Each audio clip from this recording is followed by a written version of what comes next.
আমি বৃদ্ধাশ্রমে আছি আজ প্রায় 5 বছর হতে চলল। ভালোই লাগে এখানে, নিজের মতো করে থাকা যায়। মন চাইলেই বই পড়ি, না হলে গান শুনি। কখনো কখনো এখানকার অন্যান্য বাসিন্দাদের সাথেই গল্প করি। আমার ভালো লাগে, আমি ভালো আছি। 2 ছেলে 1 মেয়ে আমার।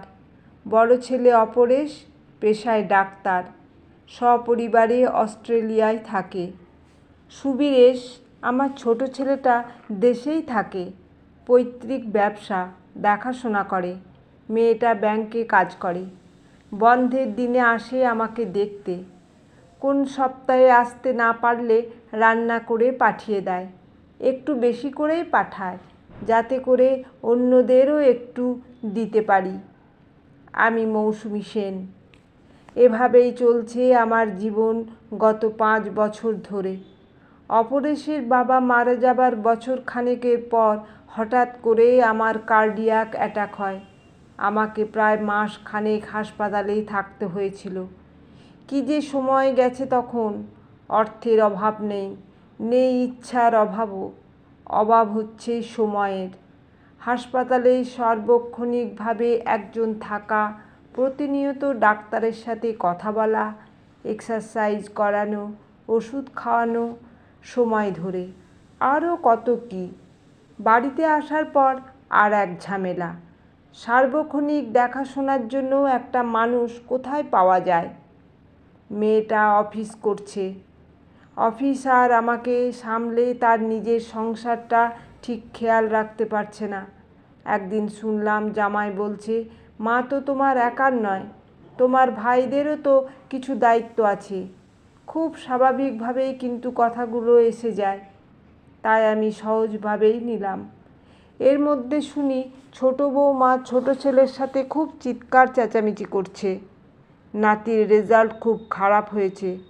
অসুস্থ আমাকে দেখতে আত্মীয় স্বজনের আনাগোনা বেড়ে গিয়েছিল।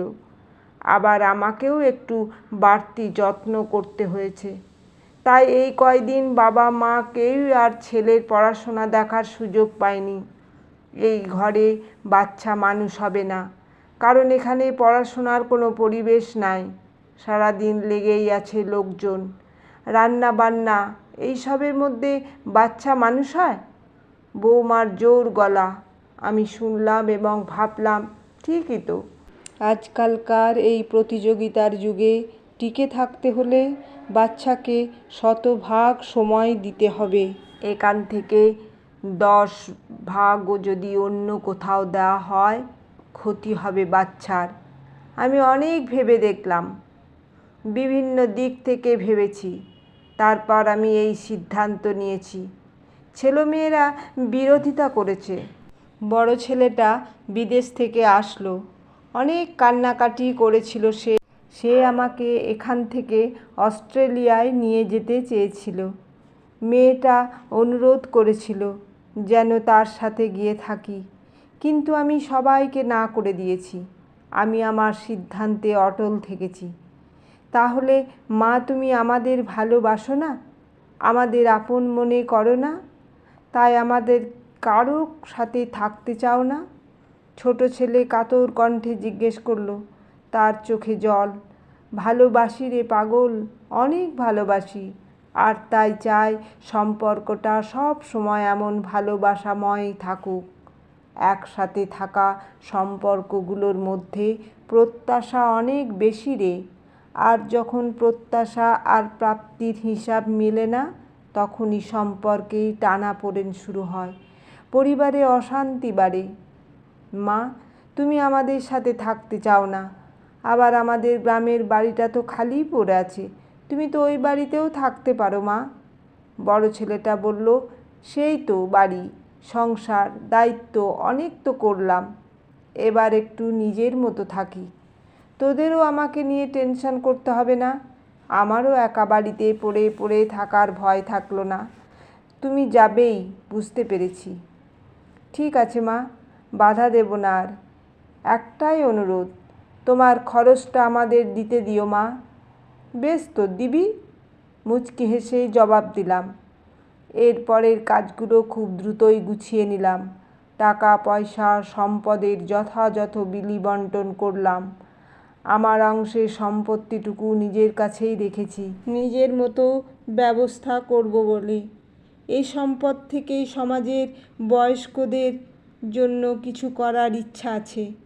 এখানে অনেকেই আছেন যারা ছেলে মেয়েদের সাথে একটু সময় কাটানোর বিনিময়ে সর্বস্ব দিতে প্রস্তুত, কিন্তু ছেলে মেয়েদের সময় হয় না বৃদ্ধ বাবা মায়ের সাথে দুদণ্ড সময় কাটানোর।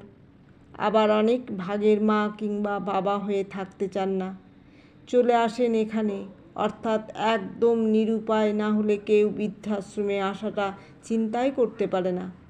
অথচ বৃদ্ধাশ্রমে থাকাটা যে জীবনের শেষ বেলায় অনেক ধরনের পারিবারিক জটিলতার বিপরীতে কোনো সুন্দর বা সম্মানজনক সমাধান হতে পারে, এই ধারণাটাই এখনো সমাজে তেমন গ্রহণযোগ্য নয়। যতদিন আমরা মেয়েরা স্বামী সন্তান পরিবারের বাইরে নিজেকে অস্তিত্বহীন মনে করব, ততদিন এই বৃদ্ধাশ্রম ব্যাপারটা একটা ঋণাত্মক ব্যাপার হয়ে আমাদের মাঝে থাকবে। এখানে সবাই আমাকে হিংসা করে, ভালোবাসা মিশ্রিত হিংসা। বলে ছেলে মেয়েরা আপনাকে এত ভালোবাসে, এত তাদের সাথে থাকতে বলে, আর আপনি এখানে আশ্রমে পড়ে আছেন। আমি হাসি, তাদের আমি বোঝাতে পারি না আমি এখানেই ভালো আছি।